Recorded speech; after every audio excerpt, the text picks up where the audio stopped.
Hello, everybody. Welcome back to Football Club Barcelona.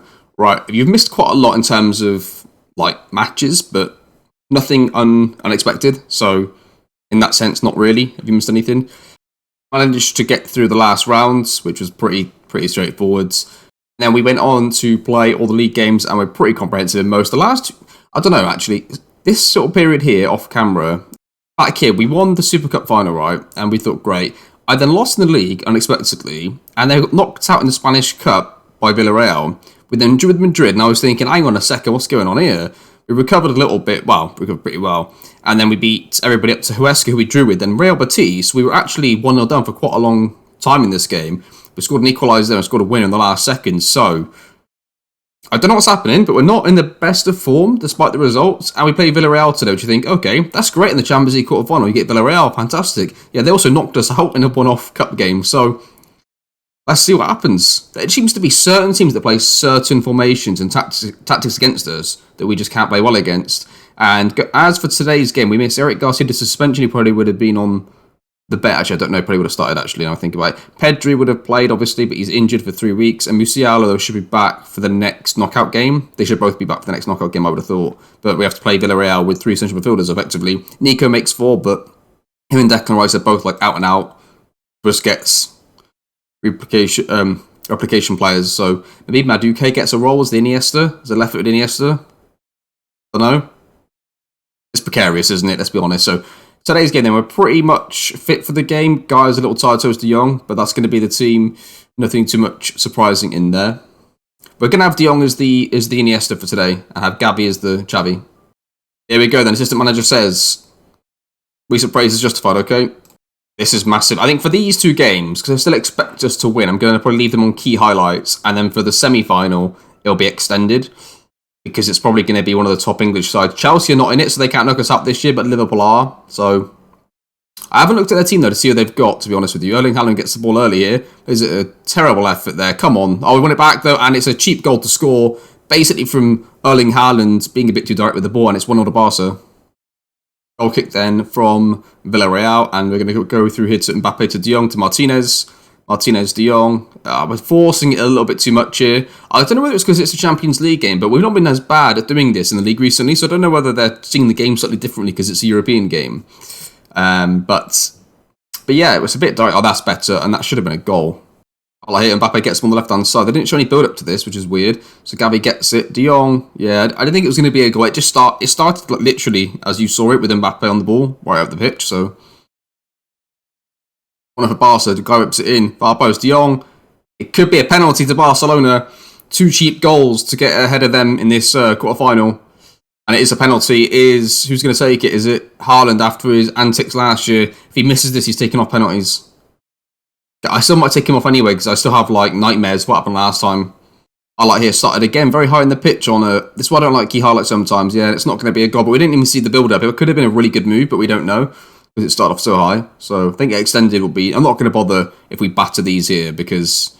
yeah, well, what? If that's going to count... It looks like he's hit it on the volley. I want to see this. It is a goal. Let's see what happened here. Oh, well, that's, shit decision again from Erling Haaland. Oh, he's headed it.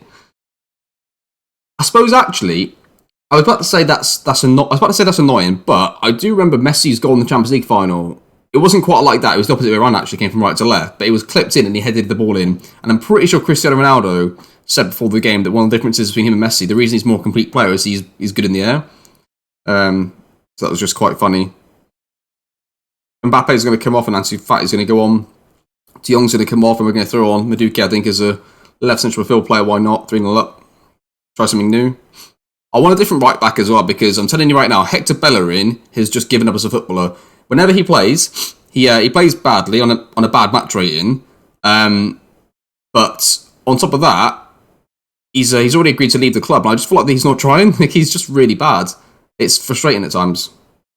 We might throw somebody random at right back in this game just to see if somebody else can do the job, like maybe Gavi. Just because I'm looking at pace, acceleration, dribbling. Somebody that can just do the basics of that role. Obviously, if Pedro Porro doesn't get injured or suspended, that would be the most ideal scenario, but he was injured a second ago in a game. I like Villarreal, but Lautaro Martinez does some good pressing, gets the ball back, plays at Decky Rice. There's a bit of combination play here. This is a lot more comfortable than I thought it was going to be. So even like the game against the Young Boys, we were really bad in the first leg. Like, it was 1-0 for a long time, and we conceded a couple of chances on the key highlights that just didn't go in. I was thinking, wow, there's something wrong with us in the Champions League. Pedro Porro's tired. Let's make a change here. Minguez is alright. Like, Eric Garcia's pretty quick. Now, is he quick enough to play? He probably is. He just isn't agile and can't dribble, though. That's his only problem. Nico's not really quick enough. I mean, Gavi could probably do it. It sounds ridiculous, but he could. Like, if you look at his attributes, he could easily be wing back if he wanted to. Gavi, I take him off? No, I haven't taken him off. Yeah, let's throw Gavi in there. Gavi could play right back, and we'll put Nico as a Xavi, I guess. Do you know what? Change mind. Let's get Decky Rice in there as a Xavi. Go on, Decky. Get yourself in there. Box to box. Or in playmaker, sorry. There you go. Gavi to Nico to Maduke. It is a very different midfield three. We've got Nico, Rice, and Maduke as a three, which doesn't happen all season. Lautaro's in, and it's going to be 4-0 to Barca, and we're probably going to skip through the second leg pretty quickly here. Nice little combination play. Ansu Fati and Guy linking up, and he sees Samuel Eto'o being left on his own with not being marked tightly, and that's to make it 4. I don't know if it's because they get so caught in trying not to let us play through them that they just leave the striker to go through. I don't know what setting they'd have on, but we get through a lot like that, when especially when we're already a goal up. It doesn't happen often when it's the first goal. Not like that, where it's left back to striker. It's always Gaia to the striker as well, which is interesting. I guess there's no playmaker that side. Something to do with that, potentially. As Villarreal get the ball wide. This is the last highlight of the game you'd expect. Still going. Left-hand side now. Play it through Gavi, they do. Dani Alves, Gavi. And they still, come on, just get on with the attack here, Villarreal. Just get over with. There you go. It's still going on.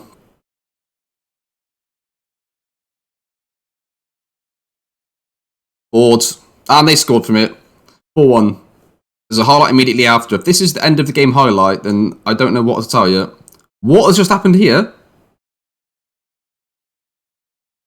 Well, thank you, Villarreal's defenders. I think they feel so bad for wasting our time in that last highlight. They just gave us a goal. Look at this. Nah, we're alright. Now we're good. Oh, that's like an offside. Is that a bad decision from the linesman or something? I don't know what's happened there. Something weird has happened, but that's 5-1. Nice work, everybody. That was good. Right. Second leg. Do I want to... Let's rotate some players in the second leg and potentially make it so we might lose the game. Make it a bit more interesting. But I'll see you in a second for the Villarreal game. Welcome back, everybody. So we won our game against Valencia 4-0. Rotated the side. I did bring Haaland back off the bench because there were some tired players and it was pretty comprehensive. So today's game then, we're going to play Bellerin. We're going to play Nico. We're going to play Maduke. And I think that's it for like rotated players. We're just going to give them a go. Gavi would have to play anyway, but I suppose he counts as a rotated player a little bit. We'll do that as well. So that's going to be the team for today's game. And hopefully we don't mess this up. This manager says, Shrubbery, recent praise is justified. We're going to leave the tempo up like a notch, I think, this time, because, you know, the chance of this game going wrong is very low. I know that's like a big thing to say and potentially egg on the face kind of moment, but I really don't think it's going to happen. Game over. There you go. Thierry Henry. Nice little bit up play. Nico gets on it, plays it through to Eto'o. I just love this little bit of here. Dribbles at the players. I mean, it's almost the kind of goal you'd expect from Messi if it was the other side on left-footed player. Maduke's picked up a knock. I'm going to take him up. I'm going to throw on... Or let's throw on Mbappe on the right-hand side. And let's put Ansu Fati on the left. As this highlight develops here, let's throw Martinez, Gavi, Mbappe, Maduke. Guy recovers it now. Mbappe to Gavi, to Lautaro. Save it. I like here, Barcelona up in the corner, headed away. Nico's going to get to this first. Goes back to Skriniar, to Gavi, to De Jong with Martinez. What a finish that was. Yeah, just look at this. Nico gets on it, plays it into to Skriniar. Stay on the ball easily here. Pick that one out. Let's take off De Jong and let's throw on Decky Rice as a proven playmaker. Gavi's going to come off and throw on Elias, our young prospect, who's come in a few times this season when there's been injuries, like to be like the rotated player. Who's done alright so far. Garcia to Skriniar, to Decky Rice, to Bellerin, to Mbappe. Wow. Absolutely battered these so far, by the way. It's been like 67% possession. Like, they've had no chances at all. It's been really good from pretty much the first with a few different players thrown in there. It's been nice to see the team develop and play well in this game. Elias still has it. Ansu Fati plays it across, surely. Oh, they're through. Wow, 2-1. Is it 2-1? Yeah, I think it is 2-1. That is going to do it. 2-1 at Barcelona. It was 2-1 in the game, and it was 7-2 on aggregate, so done pretty well there. We get Arsenal semi-final apparently, so we get another English team, and we'll almost definitely have an English team in the final by the looks of it. So, in fact, let's just continue a day and let's see who ends up there. Real Madrid actually pretty close. They nearly got through. United got through. So, whoever we get in the final is going to be annoying to play against. Now, we need them to get like a long-term injury or two, especially in attacking players. So, not really Trent, but looking at Salah and Mane. Like, still really quick. I mean, how have they... So whenever I play in the Premier League, on Football Manager, whenever I play in the Premier League, Liverpool always have ridiculous season, can't stop them, they just win, and they get the morale, they get the form, and they go off on one. Apparently, as soon as I play in Spain, they finish 5th. So there you go. That sums it up. And they finish 3rd the next season. And they finish top. They're top currently. Is Klopp still the manager? Pep Guardiola's the manager, okay. I feel a little more positive about that, if I'm honest. He'll pick players in his tactic in the role, like just there you just saw. Did Jordan Henderson really play right back for him in that last game? He did. So that's why we've got a chance. That's the only reason we have a chance is because Pep's their manager on Football Manager here.